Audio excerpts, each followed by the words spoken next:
बिस्मिल्लाहिर्रहमानिर्रहीम। तो आज का जो हमारा टॉपिक है वो है आरसी फेज शिफ्ट ऑसिलेटर। तो इसमें हमने उसकी सबसे पहले जो बेसिक फॉर्म है उसको देखना है, और चूँकि इसका जो नाम है वो फेज शिफ्ट ऑसिलेटर है, तो इससे ज़ाहिर हो रहा है कि जो हमारी आउटपुट होगी और जब हम उसको फीडबैक सर्किट में इंसर्ट करेंगे तो उसके अंदर फेज शिफ्ट जो है वो पैदा करेगा। तो 180 का फेज शिफ्ट जो उसमें पैदा करता है, और उसके लिए हम रेजिस्टेंस और कैपेसिटर का जो कॉम्बिनेशन है वो इस्तेमाल करते हैं। तो इसलिए हम इसको आरसी फेज शिफ्ट ऑसिलेटर का नाम देते हैं। तो जो हमारा फीडबैक सर्किट होगा, फिर हम उसका जो है वो फीडबैक फैक्टर जो है वो निकालेंगे, और जो उसकी जो ऑसिलेटर फ्रीक्वेंसी है वो निकालेंगे, और फिर फाइनली उसकी वोल्टेज गेन को देखेंगे कि depending on the feedback factor voltage gain जो है वो कितना होना चाहिए फॉर सस्टेन्ड ऑसिलेशंस।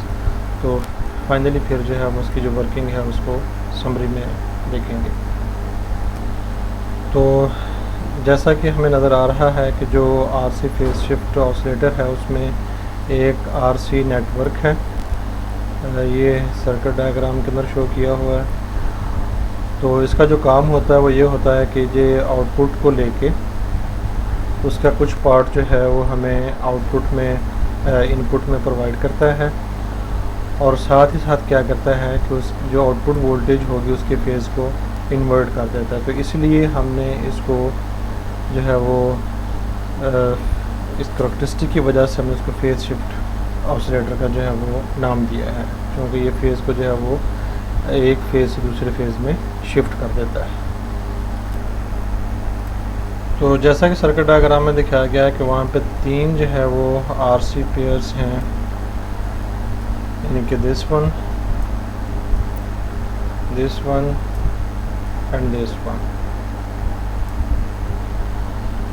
तो ये तीन ही क्यों हैं, तीन से कम क्यों नहीं है? तो इसको अंडरस्टैंड करने के लिए हमें ये देखना होगा कि एक आरसी जो नेटवर्क है वो किस तरह जो है वो काम करता है। जब हमें इस बात की समझ आ जाएगी तो फिर हम ये इजीली अंडरस्टैंड कर सकेंगे कि हमने एटलीस्ट तीन क्यों इस्तेमाल करने हैं, और अगर हम तीन से ज़्यादा इस्तेमाल करना चाहें तो वो भी कर सकते हैं या नहीं। तो ये देखने के लिए हम जो फेज़र डायग्राम है वो प्लॉट करते हैं। ये हमारे पास जो है वो फेज़र है आर का, और ये फेज़र जो है वो हमारे पास जो है वो रिएक्टेंस का है। और हम इसको एफएससी के अंदर देख चुके हैं कि दोनों में जो फेज़ शिफ्ट है वो 90 डिग्री का होता है, जो फेज़ में फ़र्क है, फेज़ डिफरेंस है वो 90 डिग्री का होता है। तो अगर हम इनकी नेट जो है वो देखना चाहें तो नेट वोल्टेज हम जो है वो सिंपल नेट जो वैल्यू है वो हम इस सिंपल वेक्टर एडिशन रूल से जो है वो देख सकते हैं। तो ये हमारे पास सिंपल वेक्टर एडिशन से जो है वो वैल्यू आ जाएगी। इसमें आर हमारे पास जो है वो आर का फेज़र है, और एक्स सी जो है ये हमारे कैपेसिटर की रिएक्टेंस उसका फेज़र है। और ये हमने जो वैल्यू है एक्स सी की वो पुट की है। इसमें जे जो है वो कम्प्लेक्स नंबर है क्योंकि हमें फेज़ चेंज बता रहा है, और इसकी वैल्यू नेगेटिव इसलिए है क्योंकि ये लॉन्ग नेगेटिव वाई एक्सिस है। तो अगर हम इसकी मैग्नीट्यूड निकालना चाहते हैं तो सिंपल जो वेक्टर्स के रूल हैं उसके मुताबिक हम इनकी मैग्नीट्यूड जो है वो निकाल सकते हैं। तो ये हमारे पास एक्सप्रेशन है जो हम हासिल कर सकते हैं वोल्टेज डिवाइडर रूल से। वी आउट हमारे पास वो वोल्टेज है जो आगे क्रॉस आता है, और नीचे जो है वो नेट इम्पीडेंस है। और थीटा जो है ये हमारे दोनों जो वो क्वांटिटीज़ होंगी वी आउट और वी इन, उनके दरमियान फेज़ चेंज है। तो ये हम सिंपल जो ट्रायंगुलर रूल है उसकी मदद से निकाल सकते हैं। तो नेगेटिव ये इसलिए है क्योंकि हम जो एंगल ले रहे हैं वो एंटी क्लॉकवाइज की बजाय क्लॉकवाइज जो है वो ले रहे हैं, इसलिए इसकी वैल्यू जो है वो नेगेटिव है। तो जब हम सिंपल उसकी वैल्यूज़ पुट करते हैं ट्रायंगल की तो हमारे पास ये रिज़ल्ट जो है वो आ जाता है। फॉर फर्दर रेफरेंस आपने इस बात को ज़हन में रखना है कि जो एक्स सी की वैल्यू होती है वो माइनस जे एक्स सी के बराबर होती है, और अगर हम एक्स सी की वैल्यू 1/मेगा-सी पुट करें तो हमारे पास ये आ जाएगा। और अगर हम इसको रैशनलाइज करें तो फिर हमारे पास आफ्टर सिंपलीफिकेशन जो रिज़ल्ट है वो ये आ जाएगा, यानी हम एक्स सी की जगह ये वैल्यू जो है वो भी पुट कर सकते हैं। तो यहाँ पे दोनों जो एक्सप्रेशंस हैं उनको रीराइट किया गया है और इसमें ये देखा गया है कि जो हमारी जो नेट फेज़ चेंज आती है, जो एंगल है वो पॉजिटिव आती है। तो ये जो एंगल है बिटवीन आउटपुट वोल्टेज और इनपुट वोल्टेज है, चूँकि ये एंगल पॉजिटिव है, नेट वैल्यू इसकी पॉजिटिव है, तो इसलिए हम ये कह सकते हैं कि जो हमारी आउटपुट वोल्टेज है वो इनपुट वोल्टेज को लीड करती है बाय सम एंगल थीटा। और इसकी जो वैल्यू है वो डिपेंड कर रही है एक्स सी के ऊपर और आर के ऊपर। यानी थीटा की वैल्यू को हम कंट्रोल कर सकते हैं by controlling x c and r. तो अगर हम कैपेसिटर को कांस्टेंट रखें और आर को वेरी करके देखें तो फिर हमारे पास दो कंडीशंस आती हैं। एक मिनिमम हमारे पास जो है वो फेज़ चेंज आ सकती है और ये उस वक्त आएगी जब हमारा जो सर्किट होगा उसकी रेजिस्टेंस जो इन्फिनिट होगी, यानी जब हम आर की जगह इन्फिनिट वैल्यू पुट करेंगे तो हमारे पास जो फेज़ चेंज है वो ज़ीरो आएगी। और जब हमारा सर्किट जो होगा वो शॉर्ट होगा, यानी उसकी जो रेजिस्टेंस है वो ज़ीरो होगी, तो फिर हमारे पास जो वोल्टेज चेंज आती है जो फेज़ चेंज आती है वो मैक्सिमम 90 डिग्री आती है।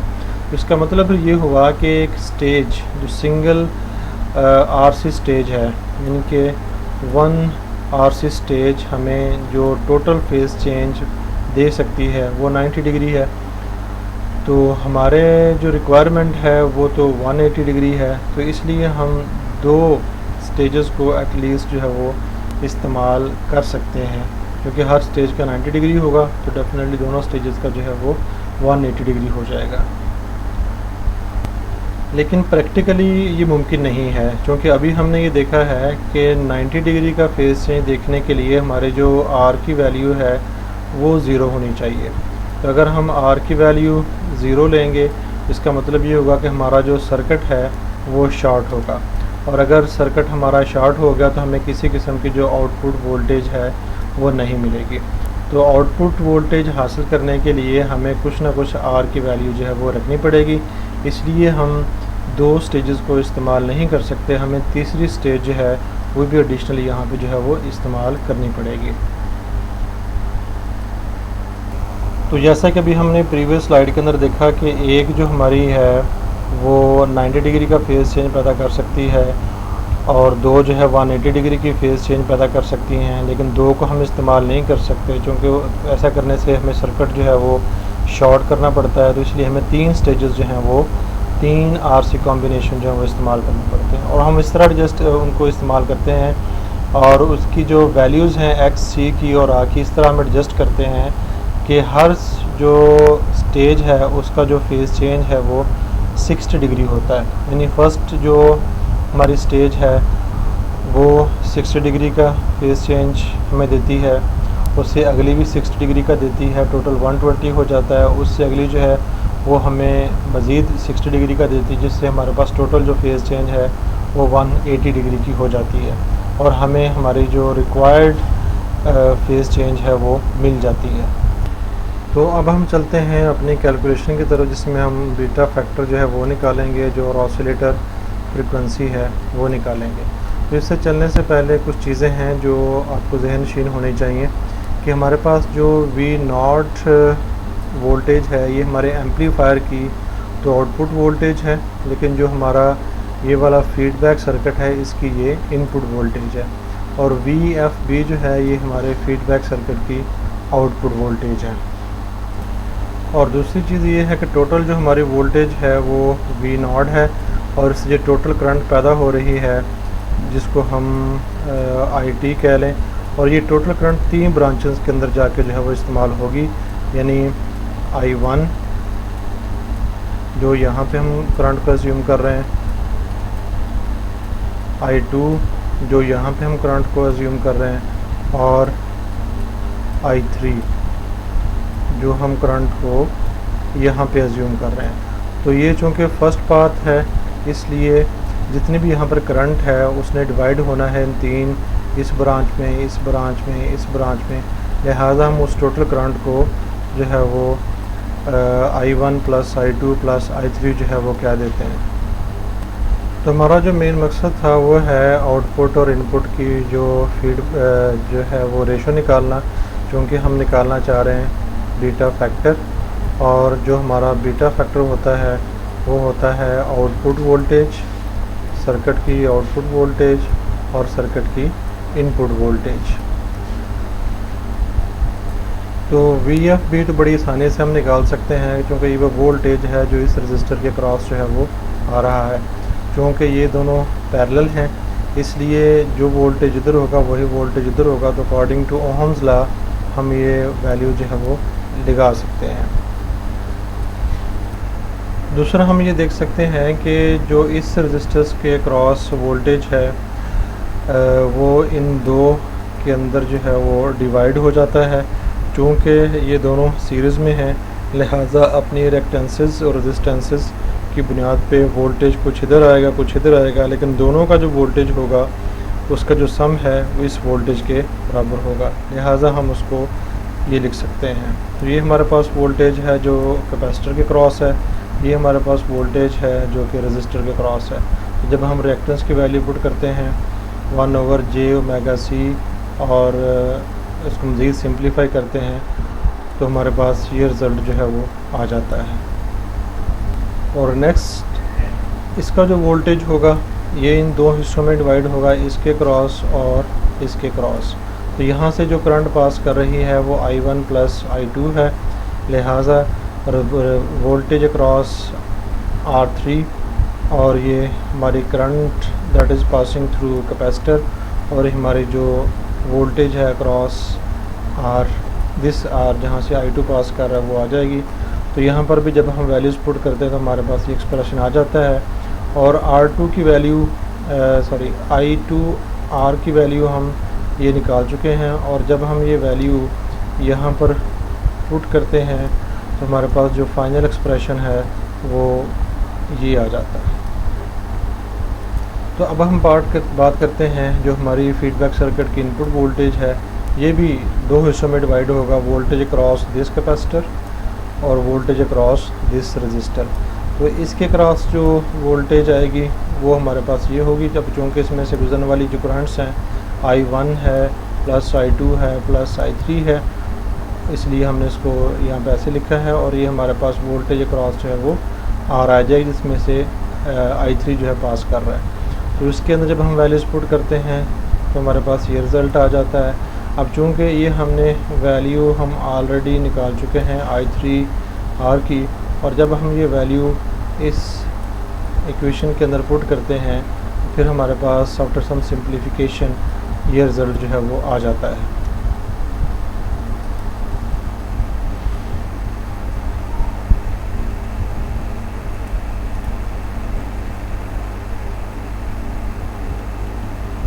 तो अब जो हम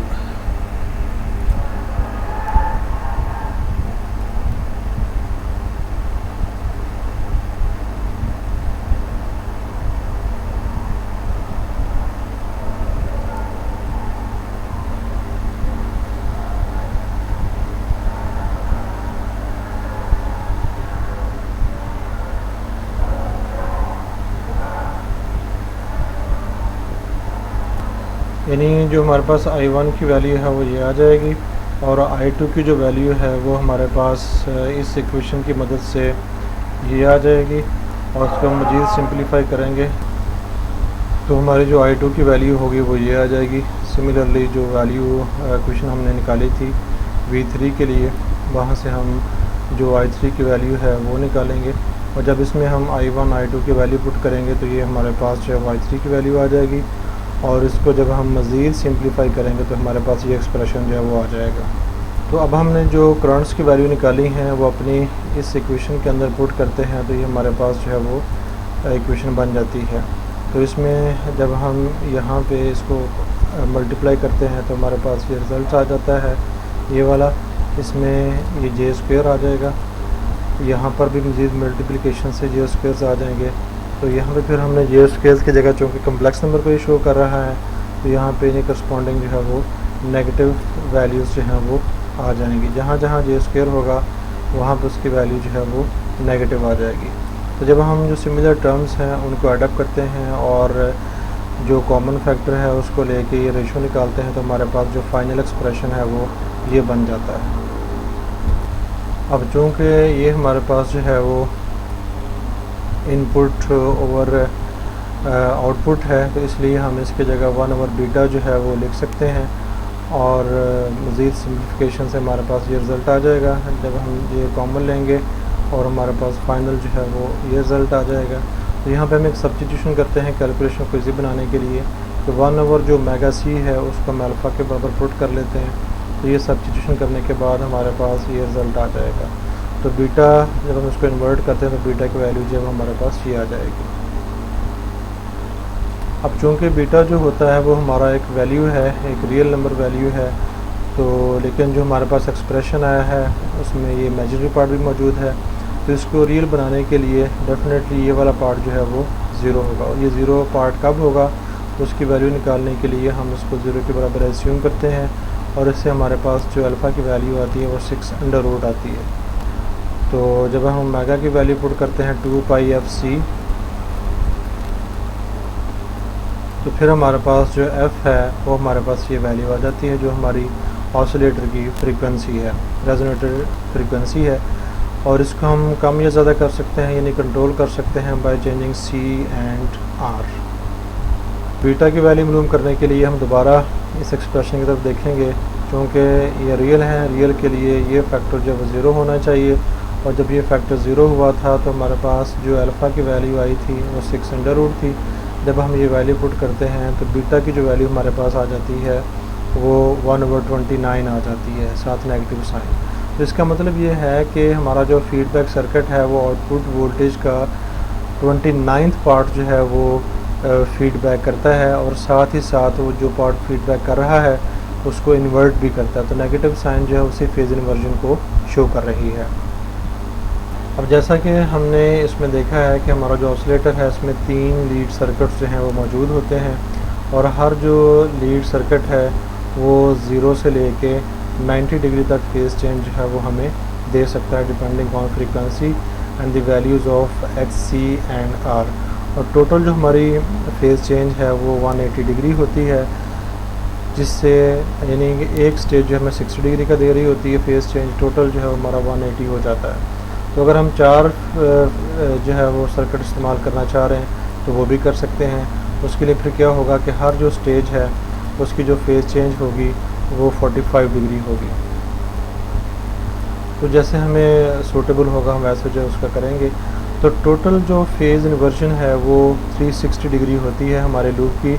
उसमें 180 डिग्री जो है वो हमारा जो इन्वर्टिंग पार्ट है एम्पलीफायर का वो पैदा करता है, और 180 जो है वो हमारा जो फीडबैक सर्किट है वो पैदा करता है। तो इस तरह हमारे पास जो है वो नेट जो फेज़ चेंज है वो 0 आती है। तो अब ये देखने के लिए कि हमारी जो सस्टेन्ड ऑसिलेशंस हैं वो उस वक्त होती हैं जब हमारी इस चीज़ की वैल्यू जो है वो 1 के बराबर होती है। शुरू में तो इसकी वैल्यू जो है 1 से ग्रेटर रखी जाती है for required amplitude of the signal. तो जब हमारे पास रिक्वायर्ड एम्पलीट्यूड आ जाता है, रिक्वायर्ड उसकी मैग्नीट्यूड आ जाती है, तो फिर जो है वो हमारा जो वोल्टेज गेन है वो जो है 29 होना चाहिए। क्योंकि जब ये वोल्टेज गेन 29 हो जाता है तो फिर हमारी जो कंडीशन है ऑसिलेटर की वो 1 के बराबर हो जाती है। चूँकि ये 29 है, ये 1/29 है, तो हमारे पास जो टोटल रिज़ल्ट है वो 29 जो है वो आ जाता है। शुक्रिया। अस्सलाम वालेकुम।